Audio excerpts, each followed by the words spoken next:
You're watching The Wellness Hour, leader in medical news and information. I'm Randy Alvarez. Today's topic, what you need to know if you're considering a facelift with new techniques. According to my guest here, Dr. Sundine, board-certified plastic surgeon, you can get natural-looking results. You say even their friends may not know what they did. Absolutely They just look rested. It's hard to believe you could do a facelift on somebody and all of their friends aren't saying, wow, what'd you do? Absolutely.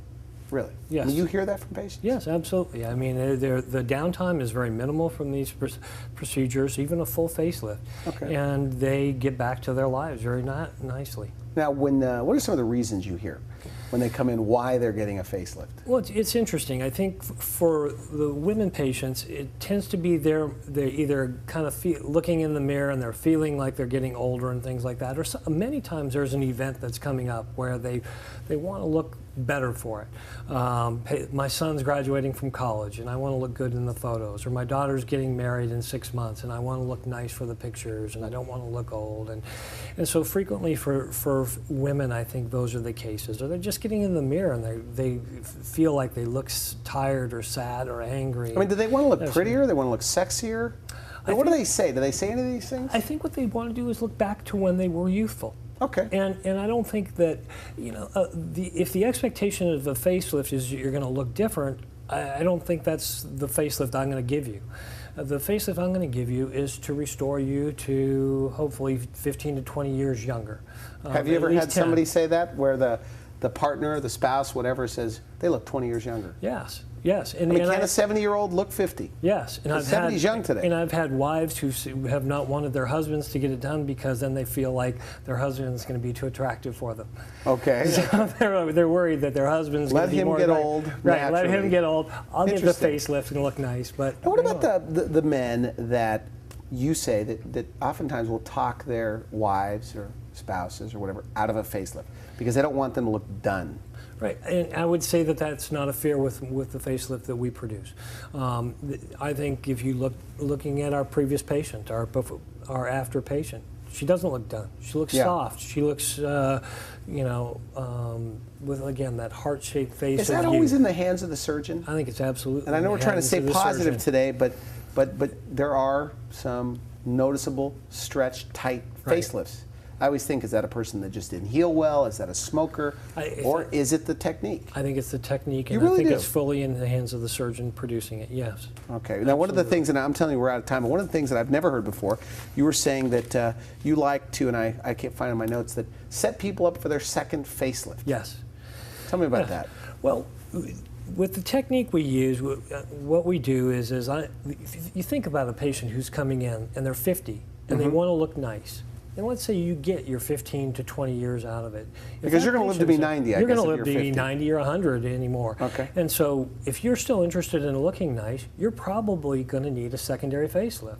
And so many of the techniques that other plastic surgeons are using are destructive techniques where they're taking out pieces of the mid-facial tissue, these that they may need later? That you may need later, and also disrupt kind of nice surgical planes that you can use to reposition them. Okay. So what we do is we go in fully planning that we're going to need a secondary facelift. But doesn't that give you less of a result, by the way, by not getting aggressive enough? No, absolutely not. Okay. Because I can be just as aggressive, but I don't have to throw away this tissue. I actually reuse that tissue to help, for example, lifting up the SMAS. We'll actually use that tissue to support the neck and create kind of a hammock So when you do effect. a 55-year-old facelift, you're already thinking about, okay, I got to be careful because they're probably going to want to get something done in 30 years. And I better it's a new approach or a new thought or philosophy with people that are going to be living to be 90 and getting 2 facelifts. It may be, because you don't hear a lot of people talking about it. And actually one of the reasons I went to train with the person I did was because I heard him speaking at a meeting, and he started, and all the other surgeons were talking about their technique of facelifting, and he was already talking about a secondary. And he says, you know, if you do that, your secondary is going to be ruined. And I went, this is a guy who sees it better than anybody had, which is why I went to spend time with him, because I think his approach. You learned his facelift. I've learned his facelift. Okay. Now you go to a lot of these meetings, and they talk about facelifts. What are you guys doing there? You're sharing ideas, absolutely, new techniques, and the things change that much. And do you ever pick up some stuff that absolutely? You'll definitely pick up new techniques and things like that.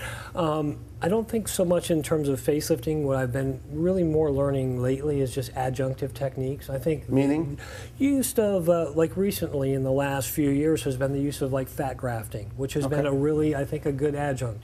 And frequently will be a nice thing to fill in some volume considerations, maybe even fill in the lips, accent lines on the lips, where you still have depressions afterwards following facelifting, or where there's just true volume considerations, using fat, which is going to be living tissue, how to treat that well, using fillers, using lasers and things like that. Now, I have to say I'm pleased with the facelift technique, and so far I haven't heard of a facelift technique in a meeting that beats what I'm doing. All right, okay. Brows and eyes, we haven't even talked about it. Right. You do address brows and eyes. I mean, some people come in for a facelift and all they need is their brows? Or? Absolutely. And sometimes, many times, they come in for their eyes, and what they really need is their brow. And especially in males, well, you'll see they have really heaviness, and they'll say, oh, I need my upper lids done, and you reposition their brow to where, and just on the patient, isn't that a dangerous brow. situation? I hear doctors saying, careful with the brows on a man, it can really feminize them or make them look freaky. And that really comes back to your artistic impression, you know, and looking at it. And again, this is where looking at the patient's photos when they were younger, when they looked good, when they liked where their brow was, and then I want to say, I'm going to mark your brow, I'm going to put it back to where, here it is, and even marking the brow preoperatively, so that when the patient looks in the mirror, I'm going to look in the mirror and say, do you like this? Do you like this? And you know, this doesn't look good. And then marking that position so that in the operating room you set the brow where you both have agreed to preoperatively that patient look good. Okay, final message. Somebody watching this, they don't like the way they're aging. What do you say to them? Come see us. Okay. We'll take care of you. You meet them one-on-one? We'll meet them one-on-one. Is it always you or some kind of treatment planner? No, it's me. And from the minute, you know, after the initial usual paperwork of coming into an office, it's me. And it's a very, very detailed consultation with you and me and a mirror. I want to thank you for coming on the show. And, you know, very interesting. We'll have to have you back. Because I know you do a lot of different procedures. Yes. You've been watching The Wellness Hour, leader in medical news and information. I'm Randy Alvarez. If you would like to see this interview again online or directed to a friend, you can visit our website at wellnesshour.com. Just do a search for plastic surgery or facelifting, and you'll find Dr. Sundine. Again, I want to thank you for coming on the show. Very interesting. For now, I wish you good health.